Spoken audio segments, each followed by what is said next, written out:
A very good evening to you with the Saturday, June 30th edition of the CBC Evening News. I'm Ryan Broom in our top story.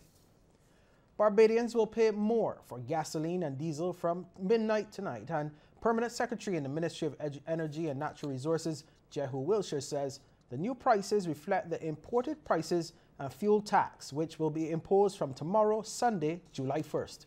Prime Minister and Minister of Finance and Economic Affairs, in her budget earlier this month, announced that the fuel tax will be levied at a rate of 40 cents per litre of petrol, 40 cents per litre of diesel, and 5 cents per litre of kerosene.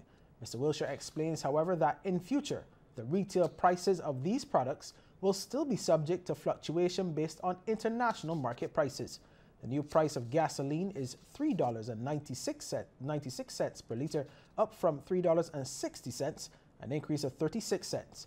The price of diesel has increased by 41 cents per litre, moving from $2.80 per litre to $3.21 per litre. Kerosene now costs $1.45 per litre, down from $1.55, a decrease of 10 cents per litre. Now, with regard to liquid petroleum gas, or LPG, the Permanent Secretary notes that not only is this product not subject to the fuel tax, but it will also benefit from the removal of the National Social Responsibility Levy. So the 100-pound cylinder of LPG now retails at $162.17, a reduction of 64 cents. The price of the 25-pound cylinder has moved from $45.80 to $45.64, or a savings of 16 cents. In other news, Prime Minister Mia Motley will deliver her first address to CARICOM as Barbados' leader next week. Ms. Motley is among regional leaders attending the 39th regular meeting of the heads of government of the Caribbean community in Jamaica. The Prime Minister left the island yesterday. She is to address the opening ceremony on Wednesday and lead discussions in her role as a member of the quasi-cabinet on the single market and economy. Now, following her meetings at CARICOM, the Prime Minister will travel to Florida, where she will lead discussions with the Florida Caribbean Cruise Association. Minister of Education, Technological and Vocational Training, Santia Bradshaw, has been sworn in as acting Prime Minister. Ms. Motley is due back in office on Wednesday, July 11th. And Barbadians will continue to receive certain branded drugs under the Special Benefit Scheme until replacement generic products arrive in the island.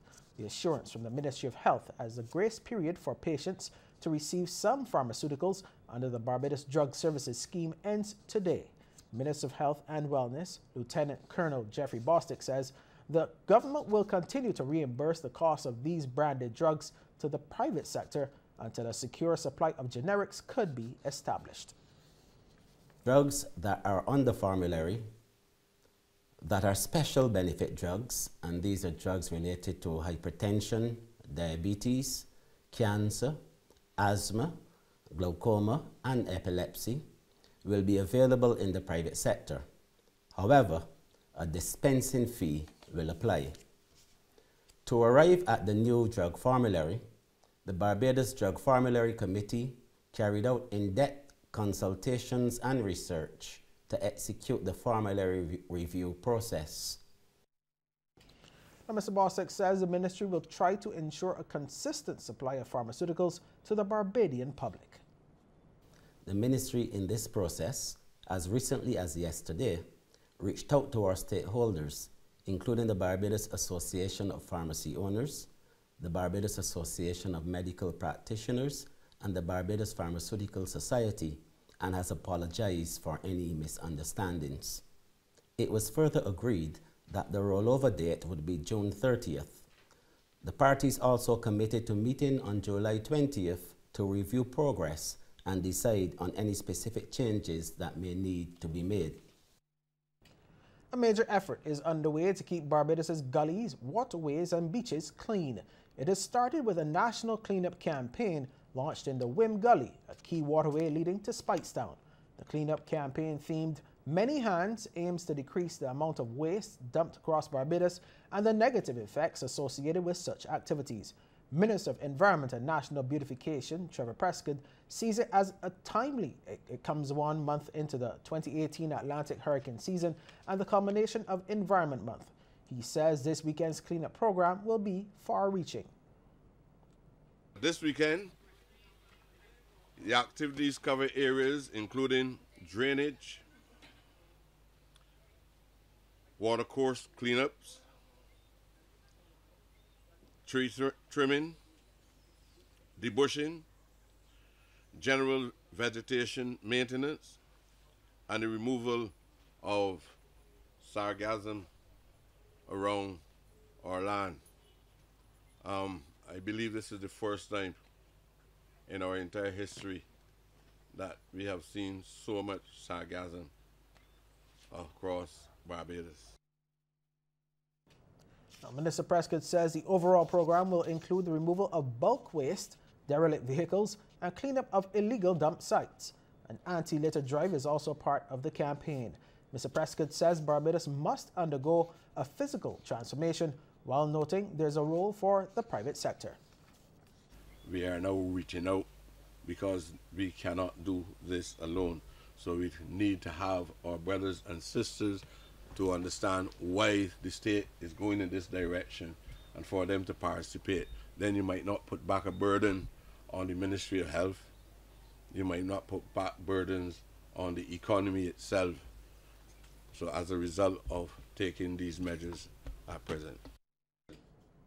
A suggestion tonight that Brexit could actually result in key trade opportunities for Barbados. That story and more coming up after the break. Welcome back. Well, Brexit could create an opportunity for renewed engagement with the United Kingdom on trade-related matters. This is according to Minister in the Ministry of Foreign Trade, Sandra Husbands. She says the UK remains one of Barbados's most important trading partners and tourism source markets. This is heartened by the free and frank communication thus far that we've had with you and your officials. The government of Barbados welcomes the opportunity to discuss possible beneficial ways forward for engagement between Barbados and the UK in trade-related and development cooperation matters. Ms. Husbands was speaking during a reception to celebrate the United Kingdom's relationship with Barbados at the official residence of the British High Commissioner. There, she commended the UK government for amending its stance on the issue of the Windrush generation and offering those who arrived in the UK before 1973 free citizenship. These Caribbean-born migrants, including a number of now elderly Barbadians, made an invaluable contribution after the Second World War in the rebuilding of the United Kingdom. And the government and people of Barbados welcomed the news that the anomaly of their situation has been corrected. Several fisher folk were recently honored for their hard work they did during the year.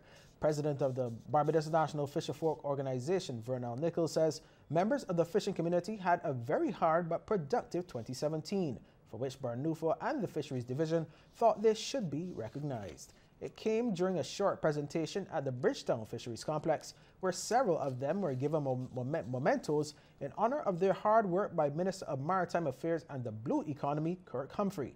Ms. Nichols tells CBC News she was especially impressed with those members of the fishing community who reached out to help their brothers and sisters in Dominica after Hurricane Maria passed over that island last year. Nice them because I did travel with them down to Dominica, and it was a very long trip, and I saw them firsthand what they go through, and I appreciated them. At least I learned to appreciate the fishermen even more than I knew because I understood what they had to go through from that trip.